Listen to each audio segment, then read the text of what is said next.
Good afternoon. Good afternoon, White Plains. We're a minute ahead of schedule. The technology worked today. And I'm joined here this afternoon with members of our team. And thanks to everybody for being here. We have Dr.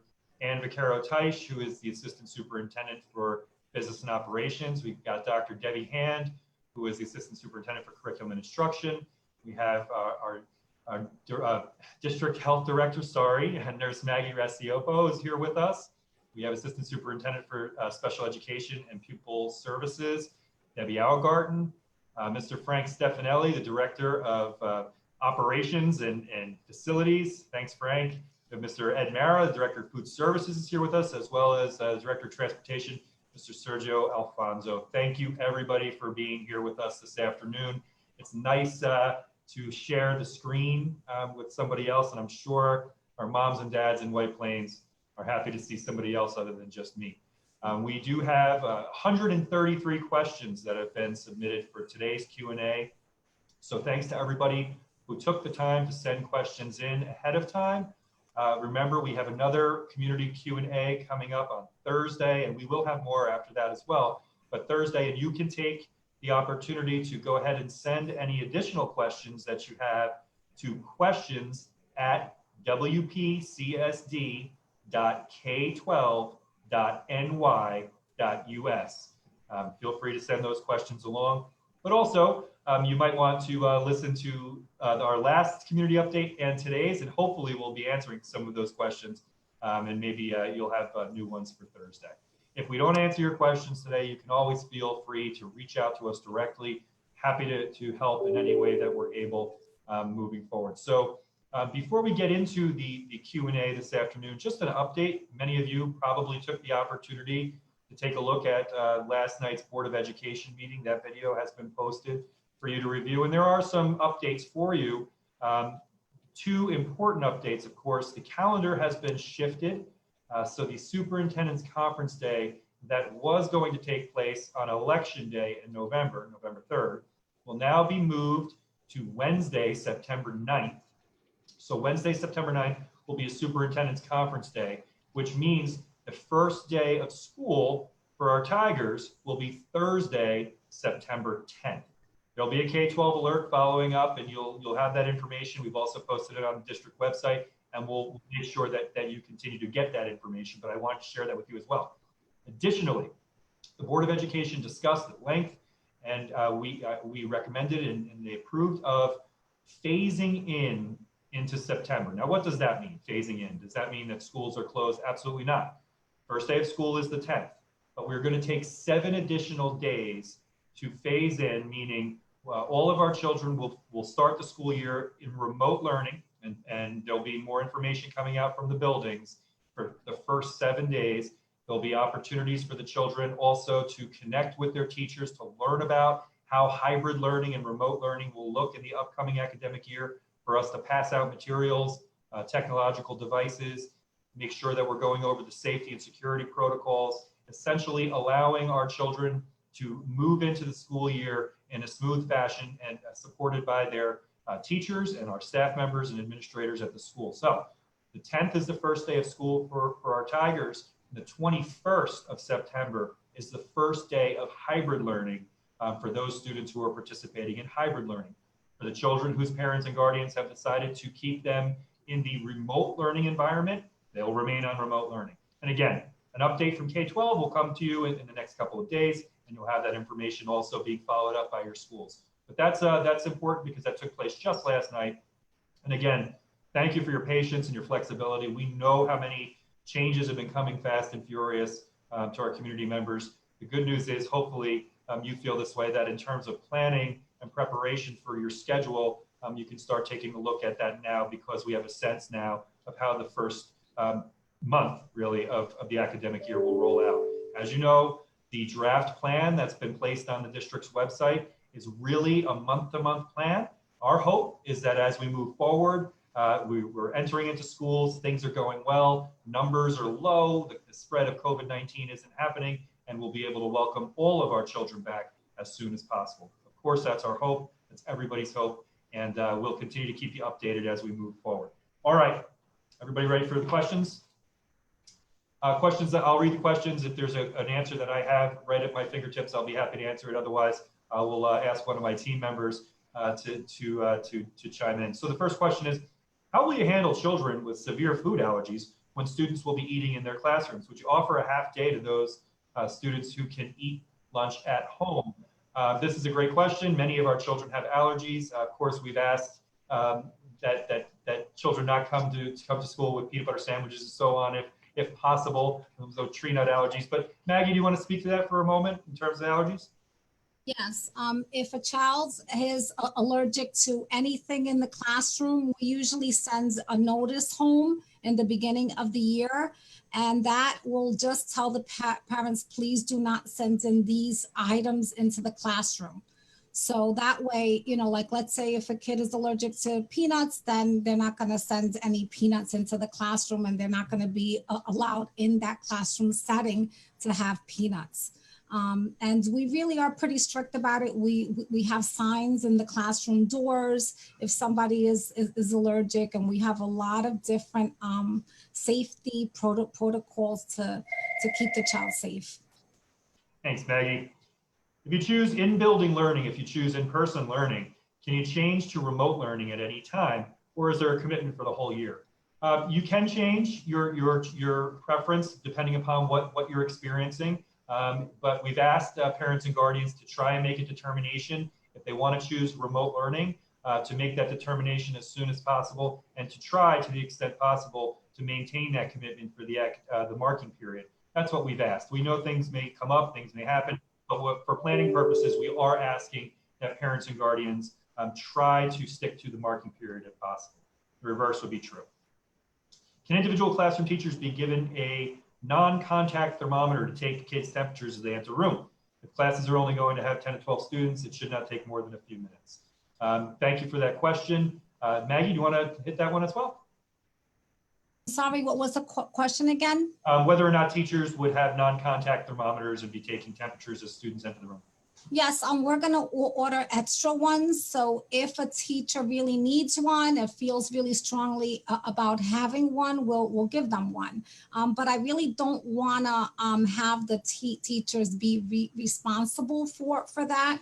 I prefer that the teacher send the kid to the nurse or to our health aide, and we can take that temperature. And we're also going to have a kiosk outside. So if the teacher feels uncomfortable and she wants to take her class to take their temperatures, she can actually line them up. They can take their temperatures. If they're all okay, then they can take them to the class. So lots of opportunities to take temperatures throughout the academic day, in addition to the assurance that parents and guardians are going to provide us daily and that we are counting on. How will the mask requirement be enforced, and what are the consequences for non-compliance? So the requirement to wear masks is really a cultural shift for all of us, and we've all forgotten to wear our masks at one point in time or another. I can regularly be seen running back to my car to grab a mask when I'm trying to go get a cup of coffee. And we're going to approach mask compliance in our schools in the same way that we would want that to be done anywhere, and that's by education, by reminding, by helping students, again, through that cultural change, and also adults. In terms of consequences, we really are approaching this as a much more of an educational experience, more so than a disciplinary experience. We want students to understand the reason why we're wearing masks in school is to protect each other, because we care about each other. And teaching them that will be part of what we do each and every day. And mask compliance is a responsibility of all of us. And of course, if it's ongoing, we'll reach out to parents and guardians. How will common areas such as hallways and bathrooms be monitored to help ensure compliance and social distancing? Much the same way, I think, in terms of classrooms, and we'll be working in our buildings to make sure that during passing in the hallways that we're reducing density. But I'll let Mr. Stefanelli talk a little bit about some of the work we've been doing in terms of getting our facilities ready for students to move in the hallways in a physically distanced manner as well. So we've been cleaning most of the school district. We've been spraying product, disinfecting, but mostly we're putting up signage. We just ordered signs and we ordered placards to put on the floor, arrows. So that is going on. As soon as we get that, we'll be putting that through all the schools. Thanks, Frank. When will new families be uploaded to K-12 alerts? Please feel free to reach out to us if we can assist you related to K-12. Happy to help if you've not reached out to your new school yet. And welcome. What's the plan for the number of nurses in a school? Will we have additional nurses if there's a probability of an increased outbreak in schools? Well, we have nurses in all of our buildings, and we're thankful for that. There is also the possibility that we would have health aides in our buildings to assist as well. And thanks to Nurse Rasiopo for all of that hard work in getting us prepared there. What will distance and virtual learning look like for the first marking period? Versus how we did during the spring? K-12 specific. Dr. Hand, I know we can direct folks to take a look at the district's reopening website, which frames out school days for parents and guardians to take a look at, but I know you'll also be happy to weigh in there. Yes, on the website, we actually have a sample of what an elementary school would look like, an elementary school day would look like, with a synchronous opening to the day with a morning meeting, and then asynchronous work mixed with synchronous work for ELA and mathematics, synchronous foundations, or an intentional read aloud. So you can see that on the website, and I know that the schools will also be issuing a sample schedule flow of the day. And then at the middle school and high school level, the lessons will be a combination of synchronous and asynchronous and independent learning activities. You know, people are asking me exactly what the percentage would be. I don't think that there's a percentage per se. I do think that it's important to know that every lesson will have those components. So regardless of, you know, as you work your way through the day, right, because we're also following regular school schedules, you will have that interaction with your teacher in all the subject areas that you navigate through. I know that there are follow-up questions on art and music and things like that, so I'll hold off on that. Thanks, Dr. Hand. What's the plan for teacher and student introductions? When and how will that be organized? And in terms of academic supplies and support, workbooks and devices for distance learning and hybrid options, how are these going to be circulated and supplied? I think I touched on that a little bit when we were just opening up this afternoon. We really envisioned that during the first 7 days, that'll be a great opportunity for students to be connecting with their teachers and also for the distribution of supplies. Deb, did you want to talk any more about that? No, I think that the phase-in approach will help with that. We've, you know, again, for many of the younger kids, we've bought, you know, foundations kits for them so that when they're doing their foundations work at home, they'll have the foundations kit that they can use. We also purchased math manipulatives. Kathy Barpolis put together an order of math manipulatives so that they can take them home and they can use them at home when they're doing their math work.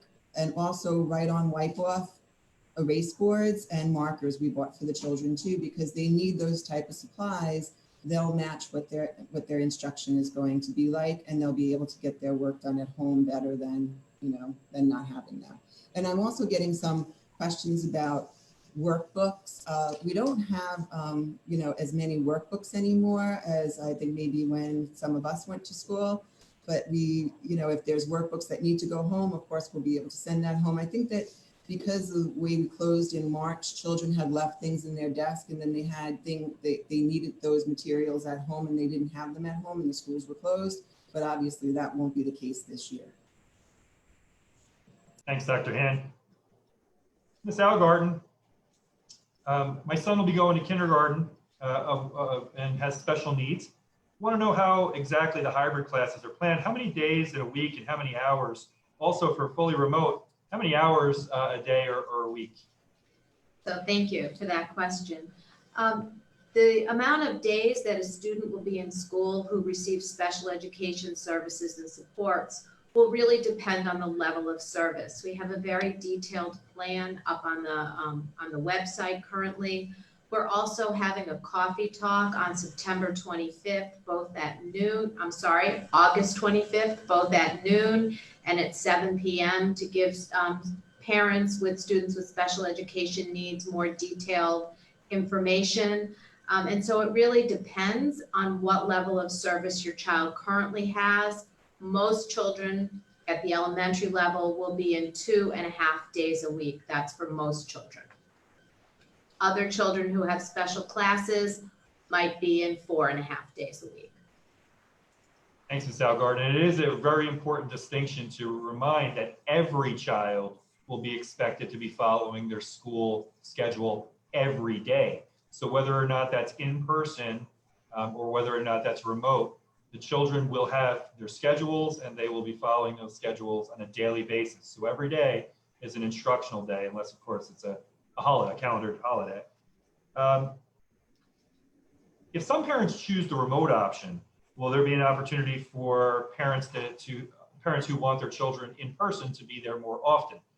We hope that as we move forward, we'll be able to welcome more children back into the facilities. We know some parents would prefer to have their children in more days per week, and as soon as we're able to offer more days, we will in person. We will absolutely do that. In the interim, again, looking at the plans in sort of 3-4 week increments. Right now we're still following those guidelines related to the Department of Health, and at the same time we're still figuring out what the numbers of students who wish to remain in remote learning will be. So as we move forward, we'll continue to monitor the number of children who choose in-person or hybrid, and then we can make adjustments moving forward.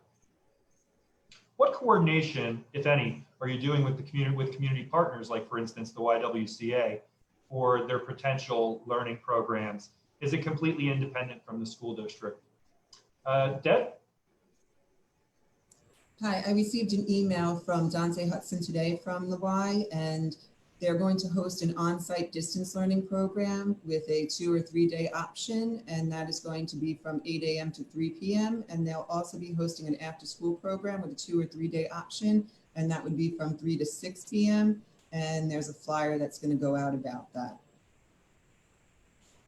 Thanks, Debbie. In order to optimize space and get as many children as possible into the classroom who may be willing, are you assessing or have you assessed moving children around to different schools or utilizing empty space in White Plains or options such as tents? Well, I'll tell you, first of all, there's not much empty space anywhere in the school district. The planning committee did in fact look at all and continues to look at all different types of potential models for welcoming children back into the facilities. And that did include spacing students out, moving students into different buildings. The challenge that you find yourself in very quickly when you talk about breaking up classes and moving children into different buildings is you can't break up the teachers. The teacher is the teacher. So if you divide a kindergarten classroom and you're going to start moving half of class here, half of class there, you're still going to need a teacher to follow that group of children. And that's where we ran into a problem. The other piece, even though the committee did explore it, is we weren't willing to go down a road where some of our children, dependent upon grade level, say, would be completely remote while others would be in person. That wasn't an area that the committee wanted to explore. We believed that it was important to get all of our children, regardless of grade level, into the buildings as often as possible, following health and safety guidelines. So thanks for your question. With regard to tents, yes, absolutely, we have looked into tents and we still continue to look into tents. Frank will tell you that the supply chain related to tents and the requirements to install them are not as easy as we would like to think, unfortunately, and they're not as available right now, right? Isn't that right, Frank? Correct. What percentage of households returned surveys, and how confident are you that you received a large representation from White Plains households? Well, I'll tell you, we've had some of the best responses to surveys that we've sent out, at least in the last 4 years, and I can be pretty confident that even for parents and guardians who didn't participate in surveys, we've also had the opportunity to speak to hundreds and hundreds of parents during different venues and different community outreach opportunities. So, I think we are getting a pretty good sample and response from all of our parents and guardians in the White Plains City School District. Of course, we're always available and open to additional voices who feel like they may not have been participatory in the process so far. Deb, do you feel Deb Algard, do you feel, you sent out a number of surveys as well as transportation? Yes, it's been quite a robust response, Dr. Ricca. Synchronous and asynchronous have been mentioned, but what specifically will be happening on those remote days? Will our children be expected to sit in front of a computer from 7:40 to 2:35 with one 30-minute break on the days they are not in the building? Which portions of the day will be synchronous and which will be asynchronous? It's a great question. Dr. Hand?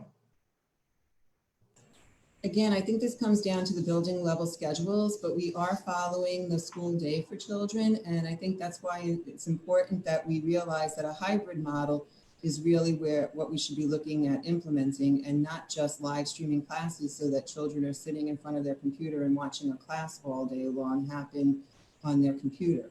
So what we're doing is creating lessons that have synchronous and asynchronous components. An asynchronous component could be anything from viewing a video, viewing a pre-recorded video of your classroom teacher, viewing a pre-recorded video of another teacher that teaches the same subject area, because we're also asking our teachers to collaborate.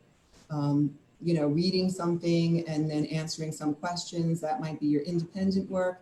And then you might have a question and answer component with it as the assessment or the closure piece, and that would be live with your teacher. So that would be a synchronous component.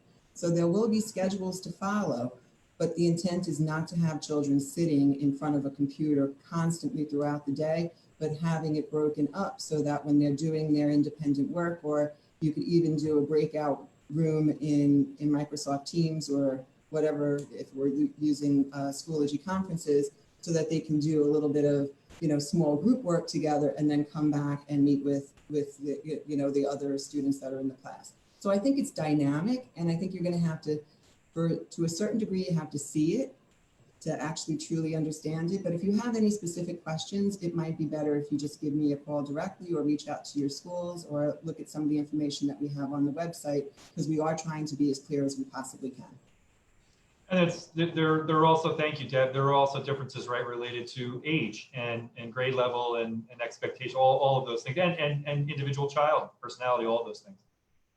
How will contact tracing work when children are at lunch on site?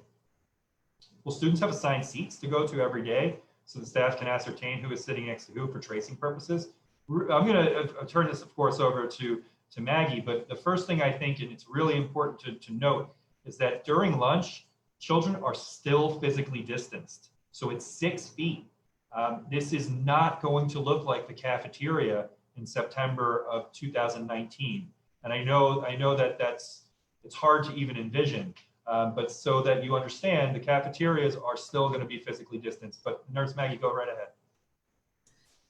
The other important piece of it is that they're going to be in cohorts. So they're going to still be in a group.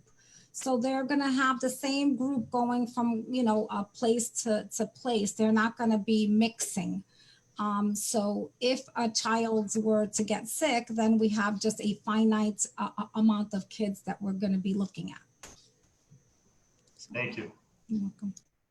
Will students have homework on top of their at-home assignments? This is actually a question that came up at our subcommittee meeting, and it was brought up by one of the students. We're going to have to look very, very closely at homework and realize that homework is part of the responsibility now of what you're doing in your remote learning environment.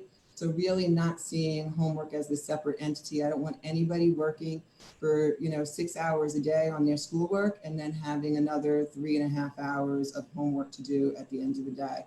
So working with the coordinators and with the principals, we definitely have to come to a place where homework that's meaningful, practice that needs to be done, but not something that's just busy work for children. We would want to see that. And I don't know if Deb A has anything else to to offer about homework.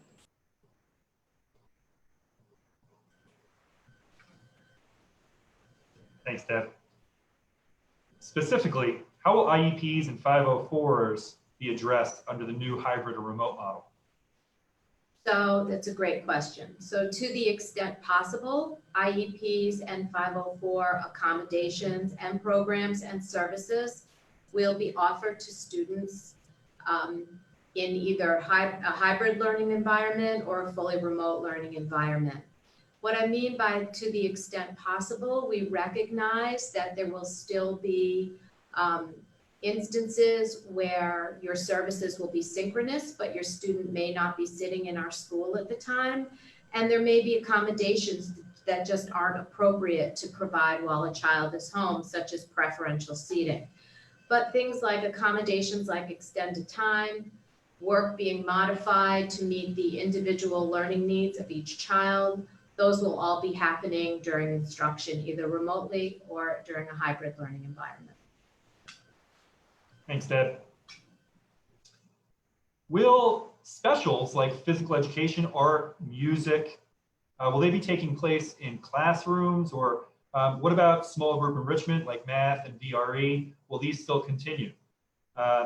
So the answer is yes to all those things. They will still continue. And in terms of specials, where they're going to be taking place, it'll be in a variety of places dependent upon the individual school. And I know principals are going to be reaching out to moms and dads in the coming days, and we'll be talking more specifically about those building level schedules. Dr. Hand, did I hit it right? Okay. Will students eat lunch in individual classrooms or in the cafeteria? And you can see Mr. Stefanelli look down because this is a bane of his existence, eating in classrooms. Frank, thanks for being flexible and working with us. But we do have some children, right, Frank? Yes, we do. So we prefer students to eat in the cafeteria since it's easier to maintain, clean, and sanitize between lunch. It's kind of hard to clean 35 classrooms, between lunch. But we are planning for K1 to eat lunch in their classrooms, so that we are planning that. Thank you. And then we are utilizing all of our cafeteria spaces on a daily basis for our students as well. Will there be a gym period or only recess? Yep, there will be phys ed. And they will change. Phys ed and recess are going to look different, right? There are going to be certain types of activities that are not going to be conducive to a pandemic and trying to maintain health safety. But at the same time, we're going to be looking for all sorts of ways that children can get exercise and run around and do the important things that children need to be able to do during the course of a school day for sure. So yes, that will be happening. We've not received the transportation survey that's been talked about. And it's kind of nerve-wracking not having this information. Sergio. Oh, you're muted. So the transportation form did go out to parents and guardians electronically. Those parents or guardians who did not receive the form, they're welcome to contact our office. We're happy to troubleshoot for them. But also a letter with a QR code and that link will be sent home in the respective school building packet, grades K through 8. And there will also be a link on our website. That's great. Thank you, Sergio. And I know you're also working alongside Sergio and National Express to make sure that the transportation this year is also, to the extent that we're able to, adhering to all health safety, right? In terms of, go ahead. Correct. The goal is to make sure students will be wearing their face coverings when they enter the bus, and we'll also, with the reduction in density, we'll be seating students every other seat, but likely within that, 12 students per bus. Thank you. When will we know the bus transportation schedule? Sure, that's a great question. So we're on schedule to mail schedules the week of the 24th. Week of the 24th. Yes. Thank you. When will we know the drop-off and pickup schedule if we choose to do so? And that'll be also covered. That'll be covered at the building level during your meetings with your virtual meetings with your building principal. Same thing. The question is, what time is morning meeting for kindergarten at GW? That'll be also covered at the building level, and I'm sure also the kindergarten teachers will be reaching out. With both parents in the household working, as well as having another toddler that needs attention, will kindergartners be penalized if they're late to morning meetings on remote days? So I'm gonna, and I know Dr. Hand would want to jump in here too, but no, absolutely not. Thanks for asking the question, and I know exactly why you asked it. But just for all parents and guardians out there, just make sure, if you can, connect with your child's teacher. We're going to be as supportive as possible, as always, to try and accommodate the needs of the family at home. And we know that there are a lot of competing issues and challenges that moms and dads are facing, and we'll do everything we can to be supportive. Dr. Hand, did you want to, was there anything else? No, I agree with that. And I think that's also important for equity purposes, why we have asynchronous, work that's going to be available as well, because everybody's not going to be able to make the synchronous opportunities at the exact same time every single day that, we're going to have them available. So it's going to have to be a little bit nuanced of getting everybody on the same page at the same time. And we'll have to see how that works out for everybody, but it's important to also have work that's posted. And I hate to say posted work, because I don't want anybody to think that it would be like what we did in the spring, but there'll have to be videos that are posted so that a child can still do their work if they weren't able to engage in that, in that exact time of the day. Thanks, Dr. Han. And also, and again, and communication remains key. Just like if we would during a regular class day in person, where you would communicate with the teacher if there was going to be some type of a scheduling change. We are trying to arrange for childcare. When will we know our child's group assignment? And that is going to be as soon as possible. And I believe those letters are going out. Go ahead, Deb. For the most part, I think the letters are going out at each grade level, this week. So little by little, starting today or tomorrow, by Friday, everybody will have a letter home that's giving you the information that you're looking for. The next question is, when will we know our child's teacher? And that's that same response. How many students are allowed in a classroom? It's a great question, and it can vary depending upon the size of the classroom. The goal was to make sure that we were observing the 6-foot physical distance requirement in all of our classrooms. Since 6th to 12th grade students are more self-sufficient, and elementary age children from K to 5 are less likely to be successful in a remote learning setting, which could have drastic effects on their educational careers, wouldn't it make sense to propose having K-5 open full-time for in-person while 6 to 12 are kept to fully remote learning? I really appreciate that question. I've heard that said a lot. What's important to realize is that is a very general statement about children at very disparate developmental levels. So talking about children from 6th grade to 12th grade and saying that they're more self-sufficient might not necessarily be true. What we can tell you is that we did explore those types of scenarios, and what we very quickly realized, probably knew from the outset, is that every single one of the children, regardless of their age or developmental level, needs to have a connection in school. And being in school is really important for all children. So what we wanted to make sure we were doing was allowing for that in every single grade level. And certainly understand the question related to elementary age children, and absolutely kindergartners are much different than seniors. There's no doubt about it. But that notwithstanding, there are those developmental needs that need to be met at every grade level, and that's why we went in the direction that we did. Did I cover that okay, Ms. Algarton and Dr. Ham? Have you polled teachers and their union representatives to assess the individual concerns of all regarding the reopening of schools? Yes. And it's important to note that faculty members are all part of the planning committees both at the district level and all at the building levels. Do you think special consideration should be made to kindergarten students for in-person class? That's a similar question to what was just answered. Will the tax-paying citizens of White Plains get a refund for the money they are paying in taxes to have their kids attend school full-time for in-person classes?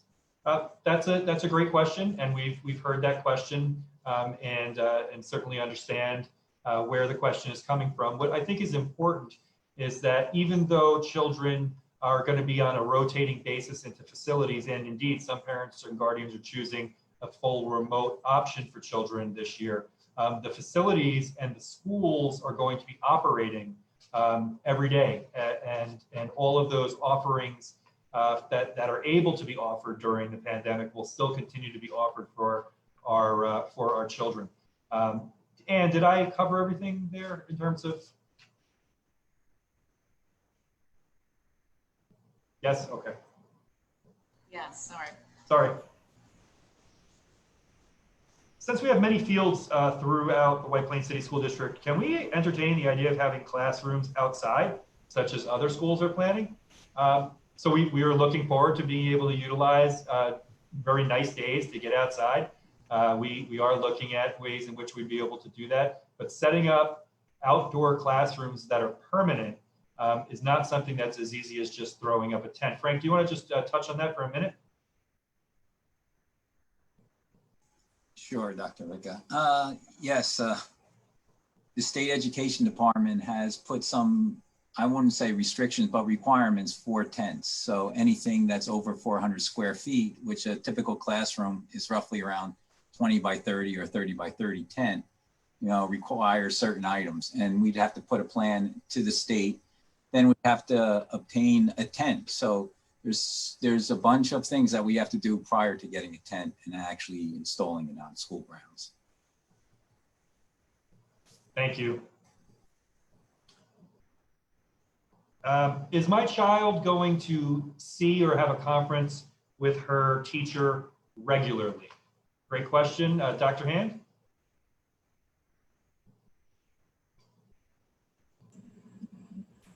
So your children will have contact with their teachers every single day.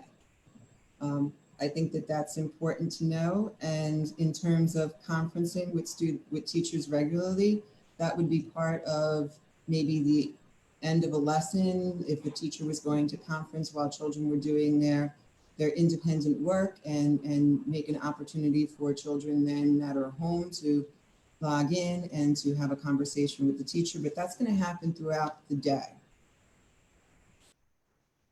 Thank you. Really important. Great question. If COVID suddenly disappears, can kids that were doing all remote switch to be able to go to class? Or will they have to wait? Or will they be stuck for the rest of the year? Yes, if COVID suddenly disappears, which that would be wonderful, absolutely, we would be welcoming all of our students back. On a more personal note, my child wasn't a fan of doing absolutely everything on the computer. Are we going to be supplied with other materials that we can send to teachers in order for them to get more, for instance, writing into their school day or art? And I think Dr. Hand talked a little bit about that just a moment ago. Well, some of our instructional programs don't come with workbooks. Like when I'm thinking of elementary school, the TC units of study in reading and writing, they don't come with a workbook. You don't use a workbook for those programs. The Envision Math program does come with a student workbook.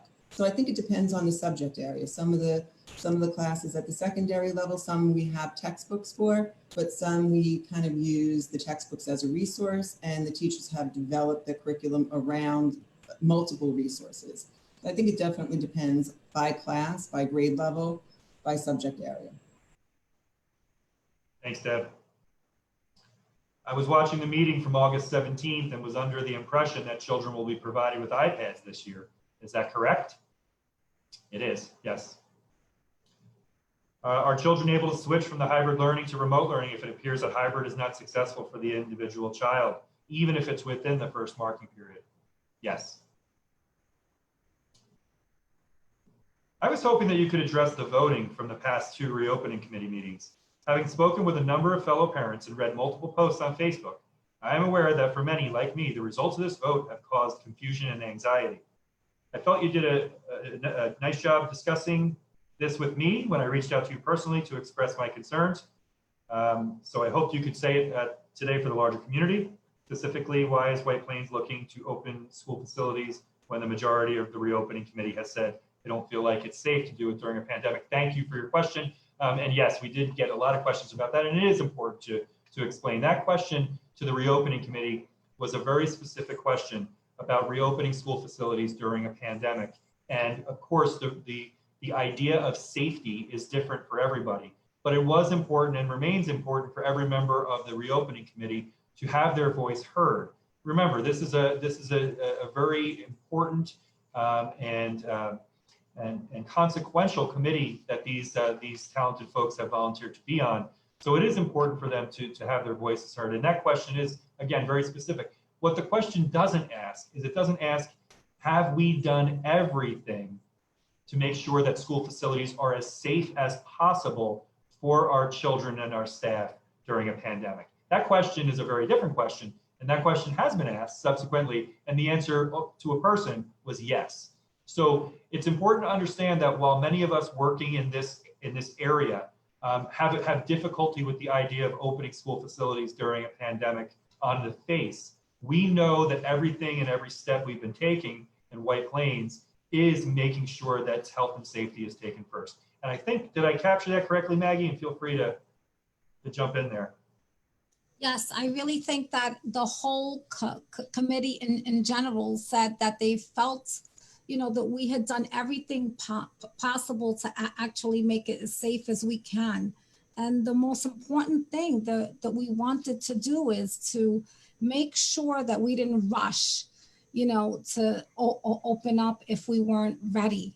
So we wanted to make sure that we took our time, because the most important thing is for no one to get sick.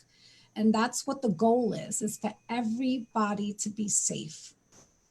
And I think that this committee is amazing because they've done just that. Thanks, Maggie. Will there be a requirement to have everybody tested for COVID-19 to serve as a baseline? It would seem reasonable to monitor health conditions.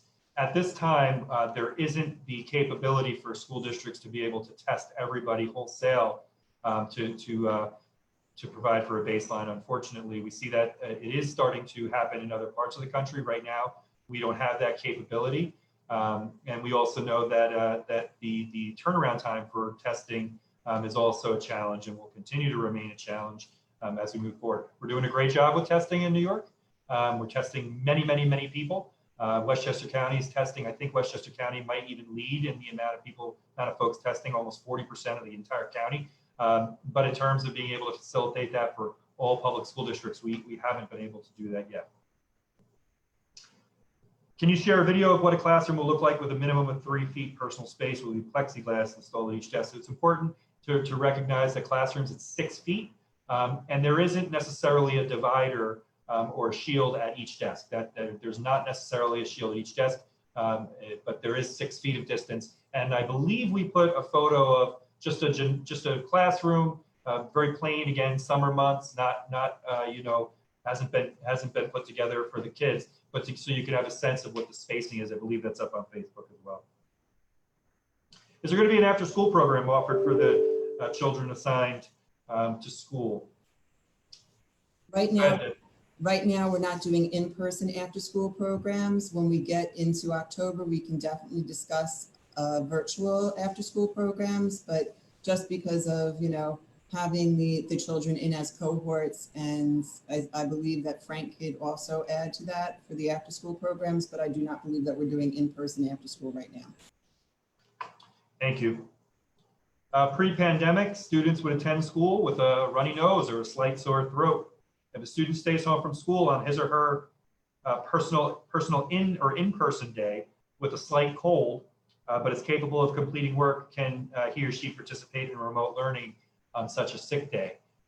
We would absolutely hope that that was possible. And please do not send children to school this year, even with a slight cold. And that goes for us too. Adults, if we are not feeling well, we should not go into school. It's really important if we want to continue to maintain the positive movement forward, we want to maintain that progress. We've got to make sure if we're not feeling well, that we sit it out until we're feeling better, so that we don't run the risk of getting folks sick. Other districts are providing space for their elementary school buildings to assist with childcare of district employees on remote learning days. Has the district explored these options so that faculty and staff can have access to childcare at work? The answer is yes, we have absolutely looked at some options that unfortunately we're unable to achieve right now. But we also know, and we're continuing to lobby for support, because childcare is a much bigger conversation than just public schooling in terms of getting folks back to work and supporting families as they're moving back into work. And we will continue to lobby to have childcare available. I will ask you to please go to our reopening website. We do have information there. Anne, do you want to just say a little bit about that? Sure. There's information up there from the Child Care Council of Westchester, and they will help provide support in locating available child care agencies that can help you. Thank you. If we open in hybrid, will there be some sort of leniency concerning the remote days? I'm scared that the push for synchronous learning will cause many to fall behind. For example, I have to work outside of the home, and while I have someone to watch my 3 young children, I have no one to actually work with my first grader while I'm at work. And I can't expect him to get to a live session or navigate Seesaw on his own while I'm at work. Well, I believe that that's the challenge. We had, many of our parents asking for set schedules and for, a majority or, a large portion of synchronous learning. That's not going to work for all of our children and would be the reason why, as I said before, we need to make sure that we have asynchronous components to each of the lessons too, so that children who can't engage at specific times during the day still have work that they can follow along with and complete. Thank you. Will there be training for parents on how to use the software that's going to be used for remote learning? Yes, we're hoping to have parent meetings and to also create webinars that can be watched on demand so that teachers, so that parents have access to the platforms and the applications that children will be using, and they'll be able to build that knowledge on, on those platforms and applications. We're also hoping to do that in English and in Spanish, and realize that this is a much needed area for our parents to be successful with their kids. Thanks, Deb.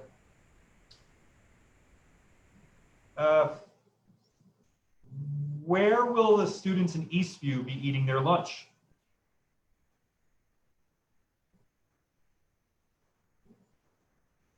Hopefully in the cafeteria. But yes, they'll be eating in the cafeteria. Also, somebody asked about how much space. So there's enough space there for 62 to 76 students to distance themselves in the cafeteria. Thanks, Frank. Frank, how can parents be reassured that all the cleaning and safety protocols will be followed by each school? Will each school be trained on the new protocol, or will the employees be trained on the new protocols? Yes, so we have a plan in place right now. We've revised all our specifications. We also are going to be retraining all our staff. We are currently now cleaning classrooms, so we are doing that. We've been doing that since the pandemic, so we haven't really stopped cleaning. We plan on having additional subs. It's very important for us to have staff, because we're going to have people out too. We're going to have people who are out sick. We're going to have people who are maybe being quarantined. So we're going to have to put that together. So that's what we're planning. Thank you. Will each building be equipped with the proper MERV 13 filtration by September? So we are currently evaluating our ventilation systems. The governor said MERV 11 through 13. So most of our unit ventilators and most unit ventilators in schools, I don't believe that they can handle a MERV 13. So MERV 11, once you put something in front of a filter that's a lot heavier, you won't draw the air through or provide the fresh air that's actually needed for the classroom. So we're going with a MERV 11 for all our schools, and that's what, and we're going to verify that with the engineering study that's being done right now. Thanks, Frank. And if this is a follow-up, if the ventilation systems are just being inspected by an engineer now, how will they be ready for the start of school? So my staff, my head custodians are going around with them and with the engineers from H2M. And what they're doing now is we're identifying that, but we've been doing this all summer. So for instance, Highlands, we knew that we had many unit ventilators that over the years, the blower wheels have failed. So we've been replacing them. We're going through the controls. So we've been preparing ventilation issues since the summer, because we knew that it was going to be important for start of school. Thanks, Frank. Outside use of alternate spaces, such as outside classrooms, and more specifically, have you thought about using the tents by the county center? So we did talk about utilizing outdoor space to the extent possible, but the tents at the county center, I believe, are still they're still there as a hospital. It's also important to note that there are requirements related to use of space at the school, and you really just can't use any space and bring children in there and call it, an extension of the school. So we did evaluate the use of creative space, and we continue to do that moving forward, but it would be not possible to use those tents at the county center. Will students at the high school receive paper copies of packets and handouts if they request them, especially if they don't have internet access at first? So we're going to have access, anybody who needs internet access. Dr. Hand, you want to talk a bit about that? As you said before, we are planning to have one-to-one iPads for all of our students. Because of delivery and lateness of delivery, we may need to have a lending program for our 11th and 12th graders, but we will still be able to give them a device if they need one to loan. And we also have, the capability of providing internet access to a student that would be in need of that internet access. So I think that we are, good to go in that area. Also, I would just want to say, in terms of copies of paper packets and handouts, some instructional work can be reduced to a handout or a packet, but not all instructional work is designed that way. So would we be able to offer the same instruction in paper packets and handouts? Definitely not. I mean, we could do if there was a situation where a family needed that for any kind of unique reason, but it would be very difficult to replicate what we're doing online and remotely into a paper packet. Thank you. If a student's in a dual language program and they choose remote, will they be able to still participate in the program? Yes, they would be in their class still, even remotely. They're still connected to their classroom. They still have their teachers, so they would still have the same program, whether it was dual language or whatever other courses or subject areas you'd be taking. Thank you. The student chooses remote only elementary level, and they receive related services such as speech, PT, OT. Can they do that remotely? So yes, what we'll be doing, our related services will be scheduled according to either a 6-day or an 8-day cycle, depending on the building your child's in.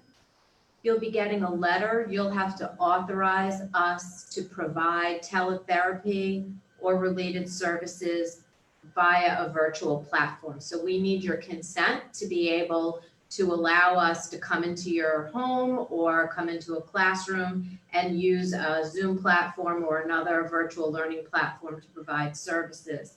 I just think it's important that parents understand that we are trying to keep cohorts clean, and related services are based on student need and student level. So it could be that even if your child is in school, he might receive his group counseling or his speech and language via a virtual platform because the other students that he would be receiving that service with are in different classrooms. So whether your child's in school or out of school, it's very likely that they might be on some sort of synchronous platform receiving services.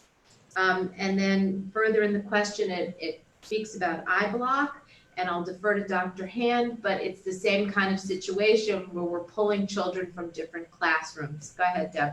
No, right, Deb. So I was going to say iBlock would be the same, because if you were doing that synchronously, you'd be inviting the children in this virtual platform to, to deliver that instruction for iBlock. That would also be a situation that if you were at home and you were invited to join that iBlock, but you weren't able to make that scheduled time during the day, you wouldn't be able to do that asynchronously. Like, you have to do that live because that instruction is live. If your child receives individual services, then coming in for those services, if you elect remote instruction, is absolutely something we can talk about. But that would only be for those students who are receiving individual services. Thank you both. After a child is taken out of the classroom because of a sneezing or coughing or general complaints of malaise, will the rest of the children stay in that room, which could be potentially contaminated, Will parents be notified that day that a child was taken out of class, even if the diagnosis is unknown? What will the backup plan be if the nurse is occupied with another ill child or another student that needs attention, like for a minor bruise or a fall? Okay, well, every school is going to have more than one person in the nurse's office. So they're not going to be alone. So if a child is sick and the nurse is busy with that child, the health aide may be there, or that second nurse is going to be there. So there's going to be someone else to take care of that well child that may have a little scrape or a bump. As far as taking the child out of class, I really would love to have every child taken out of the classroom, have their hands washed, and close the classroom down so that the classroom can be cleaned and the child and the whole class can be moved to another area. Sometimes there is a space constraint within the school, and that's not completely possible, but that's the strive, is to get everybody out and the classroom closed. If a child goes home with a fever, or if they go home with a cough, I'm working on something right now where we would let the parents know if a child went home sick, and they don't have to have a diagnosis. They could be just went home with a fever or went home with a cough. Thank you, Maggie. There's a question here related to a child who has some concerns about participating in remote learning, about their image being shown. For the parent or guardian who sent that question along, please reach out to us directly, and we can talk through some ways in which we might be able to assist. I'm not going to read it because I don't want it to be maybe an identifying question, but feel free to reach out to us and we'll try and help as best possible. Considering that all of the students will be learning remotely at least 80% of the time, please help the students and parents understand how an online learning day is going to be structured, including when in a class period, synchronous and asynchronous components will be used. And I think Dr. Hand really touched on this a little bit earlier. I did want to read it again because I know it's a question that's being repeated and folks, rightfully so. I will also tell you that when you participate in your building level meetings, you'll get a lot more information as to the flow of the day, the instructional learning plan at the building level. And then of course, when your child is connecting with their teacher, the teacher will really be the person who's going to help frame out how that day is going to look, just like we would in an in-person setting. An in-person setting, the teacher gives you a sense of what the learning objective is going to be. You come into class, and then you function and within the parameters of that lesson on any given day. And teachers and that communication back and forth with teachers and with children is going to be really important moving forward, just like it would be during a regular day. When will teachers be trained to properly use online platforms to provide assignments in an organized fashion? What tests have been done on the current Schoology platform to demonstrate that the previous technical bottlenecks and crashes are solved? These issues happened on a daily basis throughout the spring, which impeded assignment submission. Ongoing teacher training has been ongoing, and I know that the curriculum coordinators, especially at the secondary level, will be working with the teachers in their respective departments to make sure that there's consistency in how Schoology will be formatted. So how Schoology will be actually used, how folders will be, created on the Schoology platform, how notifications of assignments will go out. I know that I had really good feedback from a number of parents that they had children in multiple classes and really were able to say what was working for children and what wasn't working. If you have anything specific that you'd want to share with me, and I'd ask you that you'd send it to me in an email about the Schoology platform. In terms of them having the capacity to do full load, Schoology is really used nationwide right now. I think yesterday all of Texas actually signed on to Schoology. So they've ramped up their services, but there's going to be times that technology is going to be down and it's going to get overloaded. I don't think that, I can't speak for all of the companies that we're using in the and the volume that they are going to see come their way starting, the second week in September when all schools are open. But they're definitely working very hard to meet all the technology needs that we have. And as I said, there'll be much more consistency in the use of the platform. Thank you, Deb. Other districts were able to quickly and effectively implement a fully synchronous remote model in 3 days due to effective communication and rapid response. How can we ensure that this year is educationally productive with effective teaching methods and forums to ensure students are well educated? Knowing that the current plan may need to change rapidly with little notice, how will quick and effective communication happen? Well, I think what we're attempting to do is utilize as many different platforms for communication and modalities for communication as possible, trying to get information to our parents and guardians and our students almost as soon as we know it. We have been leveraging many different types of new media, as well as the more traditional K-12 alerts and even flyers home, but certainly trying to leverage all of the different technology that's at our disposal to share information with parents and guardians. If you do happen to think that there is a way that we could do things better, we're always open to feedback and certainly appreciate any input that you might be able to give us. I was wondering what are the hours the students have to complete their assignments if they're in full remote learning? Can work be done at any time, or must they log on and hand schoolwork in by the end of school hours? Also, how long would school hours be for remote learning? Is it going to still be 8 to 3?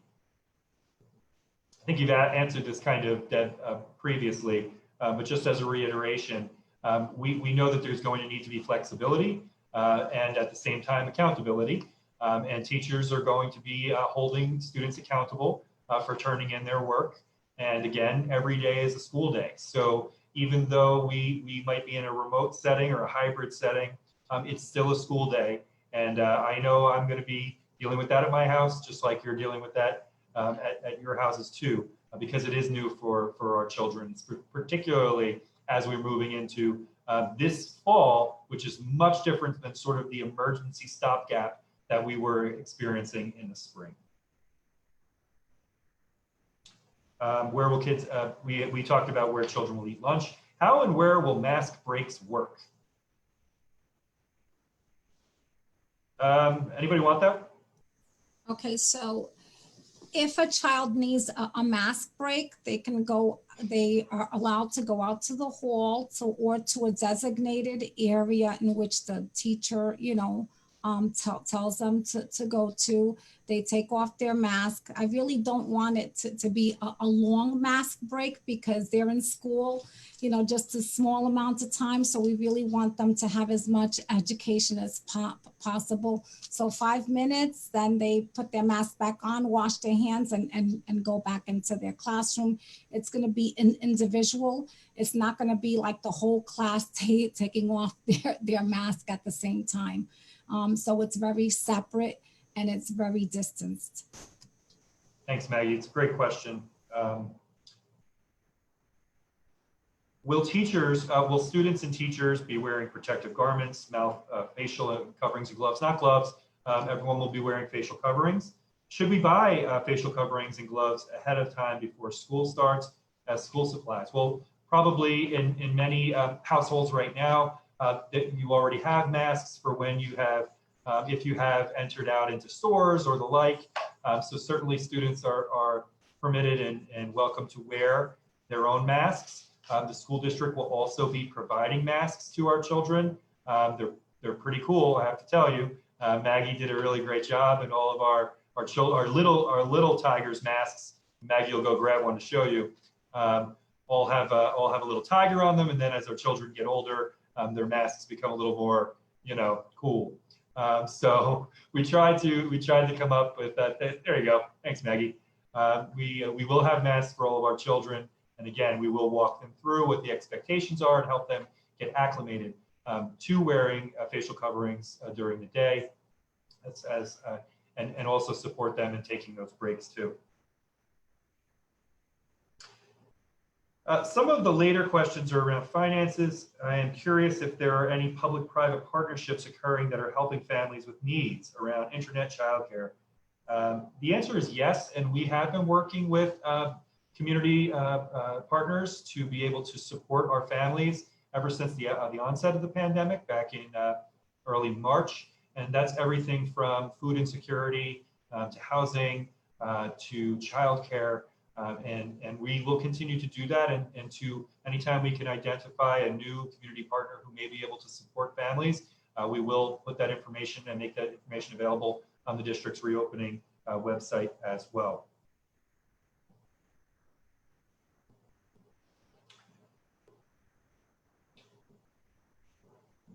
I'm sorry, I'm just looking, many of these are repeat. Will there be an option for our child to opt into full-time in-person instruction? My child does not have a 504 or IEP. Full-time in-person instruction is out of reach at the moment. Right now we have hybrid in-person instruction, and depending upon the grade level, there's a different schedule there. Will there be limits to the number of students allowed on the bus? Yeah, great question. So in order to maintain safe physical distance on a school bus, the capacity of that bus will be reduced to about 30%, depending on the model. So that's that number that was mentioned earlier. Thanks, Sergio. Will there be a bus monitor to enforce the wearing of masks on buses? Right now, our bus monitors are IEP driven, so there will not be monitors on our buses to enforce the mask. Under the hybrid model, will remote learners be tuned to a live stream of their teacher giving live instruction, or will they have separate independent work? And I think, Dr. Hand, you kind of addressed that already. Rather than students being glued to a live stream that didn't include them, the day would be a much more inclusive setting for our students. Did I get that? Yes, just in terms of the live streaming, I think I spoke about that before, and this is something that I had written out to a parent. Lessons will be designed to include synchronous and asynchronous components in a blended model. All lessons will have at least 2 synchronous components. All classes will be delivered through the Schoology learning platform. The beginning of each class will be synchronous so that teachers can take attendance, review the learning objectives, go through the goals of the lesson agenda with all the students. The mini lesson may be recorded, screencast, or live. There will be student practice and then some type of closure, assessment of learning, or an exit ticket. One of those components will be synchronous depending on the lesson content and how the teacher structures the lesson for student engagement. In a hybrid model, the teachers will have students in class as well as their students at home, so that asynchronous, synchronous components of the lessons, they need to be crafted in a way to blend those 2 environments. Thanks, Deb. At the elementary level, assuming a hybrid model, will grades be pass or fail, or traditional number and letter grades? Would this change if the district had to shift to an all remote model for students? I'm glad that you asked this question. This is really important.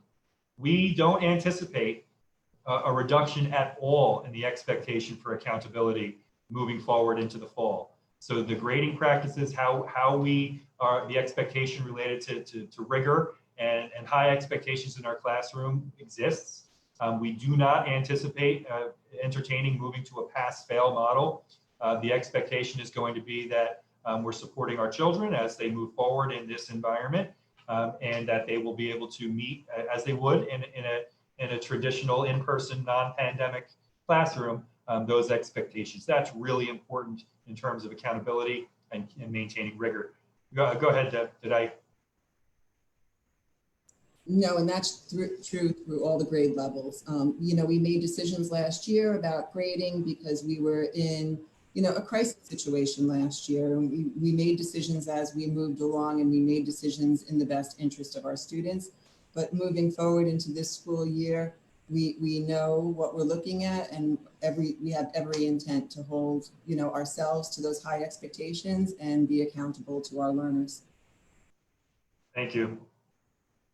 Research is now showing that windows staying open in the classroom is spreading COVID-19 if a child has COVID-19 and is sitting near the window. Can you research or look into that? I think we could absolutely look into that. I don't know, Maggie, if you had anything there. I think what we want to try and do, of course, is not just with COVID-19, but anyone who may have a communicable illness to not be coming to school. Understandably, some cases of COVID-19 are asymptomatic, but yeah, we can look. We certainly can look into that. Will each school principal be having some type of virtual town hall or a live, so they can give us specific details to the individual school that our children attend? Yes, they will. Can my child start online, say in September, see how it goes, and if it's safe to return in person early October? We are asking parents to make a commitment to the marking period, which will help us in planning, and if we were able to look at the numbers in our classes. But certainly, if a parent or guardian or family experiences something that necessitates a change midway through, we'll be happy to assist. What is the setup for parents who have to work and have nowhere to bring their child during remote learning? Is the youth program going to be open, youth bureau going to be open, and how do we get laptops for children? Childcare is a real challenge for many of us, and we understand that. We are, as mentioned earlier, trying to provide as much information as we can for the availability of reasonably priced childcare. And again, Child Care Council of Westchester has information on our district's reopening website that I think would be useful.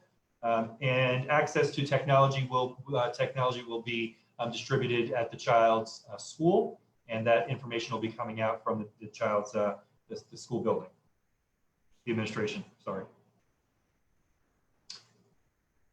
Is it possible for elementary school students to receive Chromebooks instead of iPads? We weren't able to download all the programs that were required on the iPad, and it was easier for my son to complete his work using a laptop. At this time, the district is utilizing iPads, which also works well with the platforms within which we use learning management systems that we use. Go ahead, Deb. The platforms and the applications for the iPads were set up to use the iPads, and maybe this person's son last year had an iPad that didn't come with a keyboard. So we're making sure that all of our iPads have keyboards as well. Thank you. Similarly, Deb, will students who are learning remotely have the same tools and resources as the children that are in school? Dry erase boards, counters, things like that? Yes. Thank you. Will remote students be able to play on school grounds? Let me answer this a couple ways. So you have sports and children who are learning remotely. If and when sports do come back and children are able to participate in sports, the answer is yes. Students who are remote learning are bona fide students of the White Plains City School District and will have access to sports. Playing on school grounds, not during the school day, but after school, when school grounds are open, yes, of course, we would welcome children to play on school grounds and look forward to that. Will children be able to meet their teachers in person? They will. What type of mental supports will we have for social and emotional learning? Will there be a social worker checking in with children? So you should expect within the next week or so, a social and emotional learning screener to be sent to your home with permission. So we are planning on administering this screener to every student in our district. At the elementary level, the screener would be completed by a parent and a student together.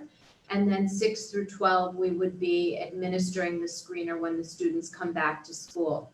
The purpose of the screener is just that, to flag for us any student who may have really struggled during the COVID closure, who might have experienced trauma, whether it's a loss of a home or food insecurity, or maybe the loss of a family member. And we're providing a tiered approach to social and emotional learning support. So our classroom teachers are going to be undergoing training with regard to both trauma and social and emotional learning, and how to embed strategies and supports within their classroom instruction. Our PPS staff, which is our social workers and our psychologists, every building has at least one of each. They're being trained more robustly with regard to identifying trauma and supporting children. And our staff is outstanding. They've already been checking in with students. They have the pulse of who might require additional supports. And so we feel very prepared when students and staff come back to provide all the social and emotional supports that students will need. We're partnering with Andrus, and we'll continue to partner with parents, providing resources for you should a child require something different or more robust beyond the scope of a school district. Thanks, Debbie. So with collapsing a few questions that were repeats, where children are going to eat lunch, things like that, we did move through the 133 questions for today. We will, of course, continue answering questions that parents and guardians might have. We'll have our next meeting on Thursday of this week. But before we go for this afternoon, I do want to again thank all of you for taking the time to tune in over the last hour and 15 minutes or so. And I wanted to give the opportunity for all of my colleagues to give any just updates or reminders from their particular areas for parents and guardians to consider as we move forward. For my part, I want to just remind you that if you have questions, please reach out. If you have questions related to your individual's child's school building, please reach out to the principal.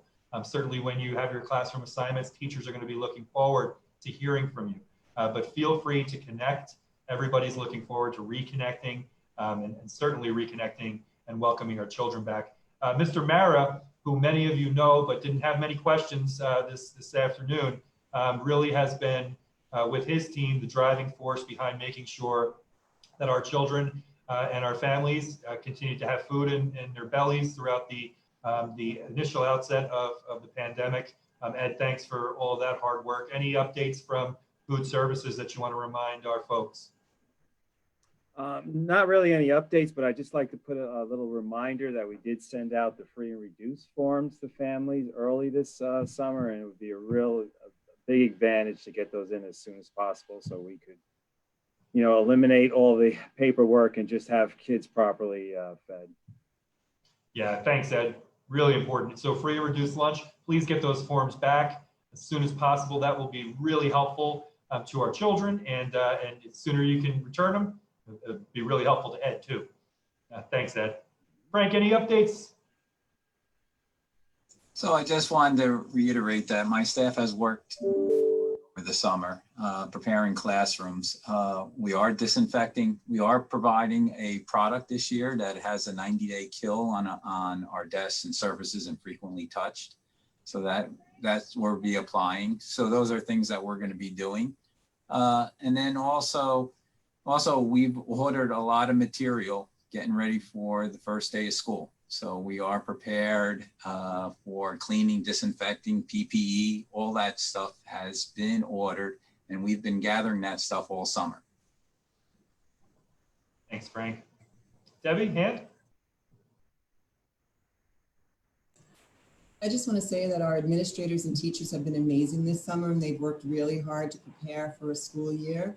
We're excited to welcome your children back, and I'm looking forward to working together with you to make sure that we're, delivering the best instructional program that we can under the conditions that we're working under right now. And thank you for all your feedback and for all the emails and the phone calls. It seems like a lot, but it really does help us to formulate our thinking and to make it better for the students. So I appreciate that. Thank you. Thanks, Deb. Debbie? So I want to reiterate Deb Hant's sentiments about welcoming students back. And I do want to remind parents that because of the highly individualized nature of special education and mental health services, we will be having the 2 Zoom calls on the 25th. And I'd like to give you our office phone number that if you have something that you'd like to share privately or have a conversation regarding services, please reach out to us directly, and we'll be able to give you the information to the Zoom call at that time. The number in our office is 422-2034, and we'll be able to help you with whatever you need. Thanks, Deb. Mr. Alfonso. Yeah, sure. I just want to make sure I take this opportunity to thank all our parents and guardians who did have the opportunity to submit our transportation form. Thank you. If you do receive a reminder or the letter in the mail and you've already submitted that information, you do not need to do so again. And if you, for whatever reason, did not receive our communication, still help, feel free to reach out to us and we will make sure we get that information to you. Thanks, Sergio. Maggie. I just want to let everybody know how important it is to actually have your telephone numbers, because it's so important to be able to contact you if a child is sick, or if we need to reach you. So if you haven't updated your Infinite Campus, please do so that we can reach you in case your child is sick, or if we just need to call you. My phone number, if you have any questions, is 422-2011. Thank you. Thanks, Maggie. Dr. Vaccaro-Teusch. Hi, thank you. Certainly appreciate this opportunity. A couple of things just to reiterate that the buildings will not be receiving visitors. There'll be a visitor management protocol that will be limiting parents coming and going from the building, and that information will be provided by each of the building principals. So that's just important to take note. If there's a missed lunch or something like that, we really want to limit that contact. Also, the health department, Maggie, under Maggie's direction, will be sending out a K-12 alert to parents in the morning, just going through that question, daily health question, temperature checking. And for transportation, also what parents will be receiving once they get their bus route and bus stop information is that each student will have a ID pass that they will use to swipe when they get on the bus if they're going to be utilizing the district's transportation. And I think that is it. So any questions, our telephone numbers are up on the website. Please feel free. Thank you, Ann. Thanks again to all of our colleagues who aren't on this update today, but are working so hard to make sure that we're prepared to welcome our children back safely and once again get back to the business of education. We're all really excited for that. Also, thanks to the Board of Education for their unyielding commitment to this work. This is truly, a real challenge for everybody in every community all across the country and all across the world, really. Thanks to all of you for taking time out of your day, whatever time it is, whether it's right now live or later on. And for those who didn't hear a question that they still have burning, reach out to us at any time. Again, Thursday, we'll be back again. And for that, I really want to thank the 7 of my colleagues who are here sharing this platform with me this afternoon. It is nice to have some other faces with me and some other voices answering questions. So thank all of you for taking the time out of your very busy days today to jump on. That's it for today. Everyone in White Plains, have a wonderful afternoon. Stay safe, stay strong, and stay WP proud. We'll see you Thursday. Bye, everybody.